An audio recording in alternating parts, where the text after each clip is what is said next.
Olá pessoal, tudo bem? Sou o professor Cefas de Física e vamos juntos aqui resolver mais uma questão do nosso simulado. Vamos agora para a questão 117, que diz o seguinte: a respeito da evolução histórica dos conceitos entre força e movimento, descobriu-se que as primeiras discussões ocorreram na Grécia Antiga, com destaque para o pensamento aristotélico. Este foi muito tempo depois refutado com a introdução do método científico desenvolvido por Galileu. Através do uso de planos e rampas ideais, servindo de suporte para a elaboração das leis do movimento de Isaac Newton. Atualmente, o conceito de força é apresentado através das 4 interações da natureza, algumas de ação à distância, denominadas forças de campo, e outras atuantes a nível nuclear, denominadas forças nucleares.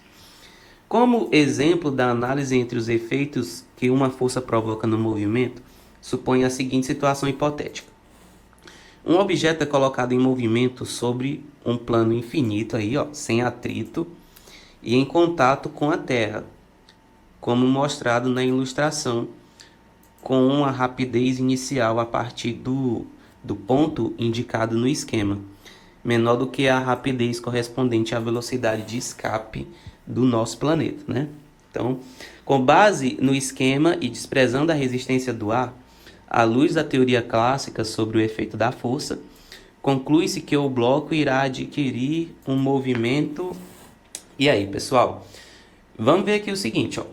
Então, nesse caso, né, uma situação aqui totalmente hipotética, né, que o autor apresenta, que é como se eu tivesse um plano infinito que está ali, né, ligado aqui, que tem a base dele apoiada na Terra, e ele quer saber como é que vai ser o movimento desse bloco, sabendo que ele foi lançado com a velocidade v aqui, certo? E detalhe, né, essa velocidade ela é menor, ele disse que é menor do que a velocidade de escape do nosso planeta, né? Então, esse bloco ele não vai conseguir fugir do campo gravitacional da Terra. Então, a gente já sabe que ele não vai embora totalmente, tá bom? Então vamos analisar aqui o que vai acontecer.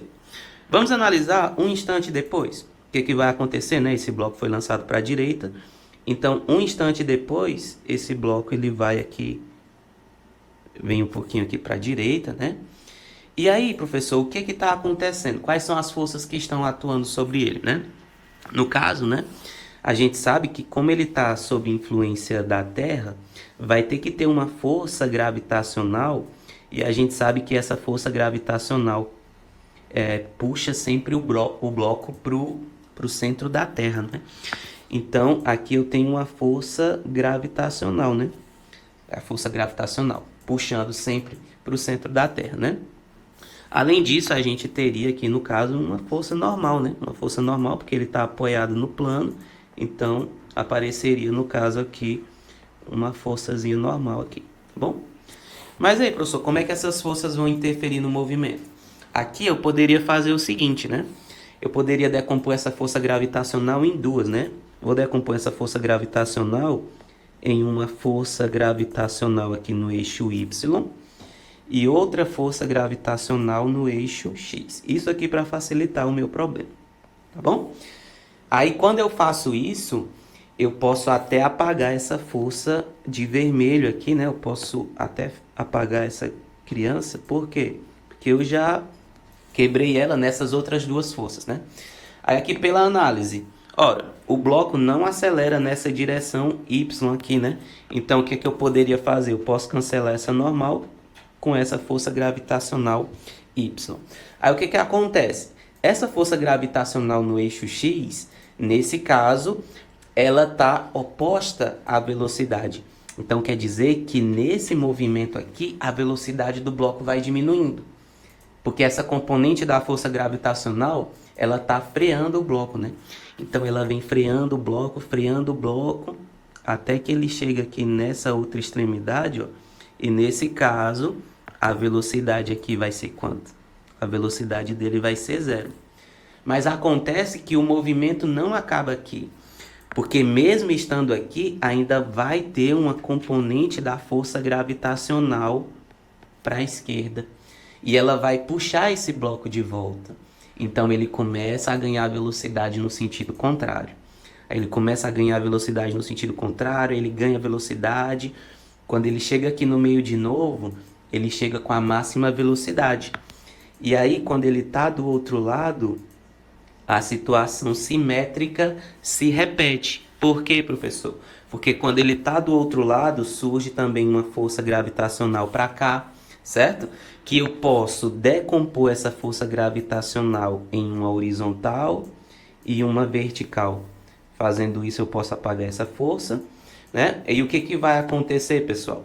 Essa força que aponta sempre para o centro aqui, ó, de onde ele foi lançado, ela também vai frear o bloco, vai frear de modo que ele vai chegar aqui na extremidade com velocidade zero. E depois ele vai voltar de novo, porque ele está sendo atraído pela Terra.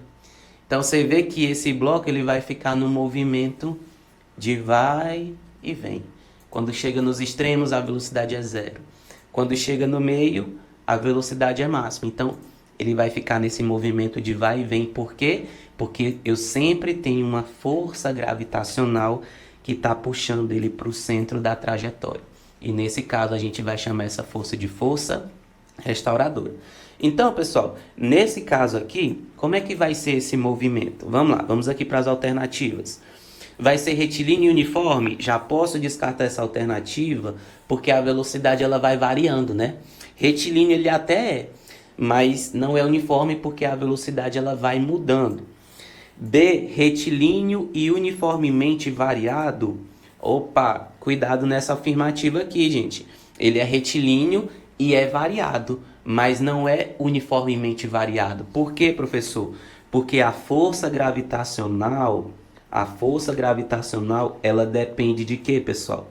Ela depende da distância ao quadrado, né? Ela é inversamente proporcional ao quadrado da distância. Então, à medida que a distância do bloco vai mudando até a Terra, essa força gravitacional vai mudando. Então, se a força gravitacional muda, a aceleração não é constante. Então, essa velocidade ela até varia, mas não é de maneira uniforme. Letra C vai ser um movimento harmônico simples de período dependente da massa da Terra.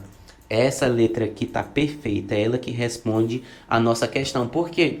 Porque esse bloco ele vai ficar no movimento de vai e vem, né? Certo? Eu poderia até dizer que ele tem uma amplitude aqui, ó, de movimento. Então ele fica entre mais A e menos A. Então é sim um movimento harmônico simples. Professor, e esse período depende da massa da Terra? Depende, porque veja só, a força gravitacional, ela também depende da massa da Terra, né? Ela vai depender da massa da Terra, da massa do corpinho também, né? Mas esse período, ele depende da massa da Terra. Então, vai depender aí da massa do planeta. Ó. A letra D tá fora, nesse caso aqui, ó. Por quê? Porque ele diz que é harmônico simples, ok? Mas independe da massa da Terra. Falso. Esse período depende porque a força gravitacional ela depende da massa da Terra. Letra E. Movimento variado com aceleração diretamente proporcional ao tempo. Falso, pessoal. Como isso aqui trata-se de um MHS, como trata-se de um movimento harmônico simples, a aceleração ela tem que ser diretamente proporcional, não é ao tempo, é à elongação, é a distância que ela está da posição de equilíbrio. Beleza? Então, no caso, a questão 117, letra C. Grande abraço e até a próxima.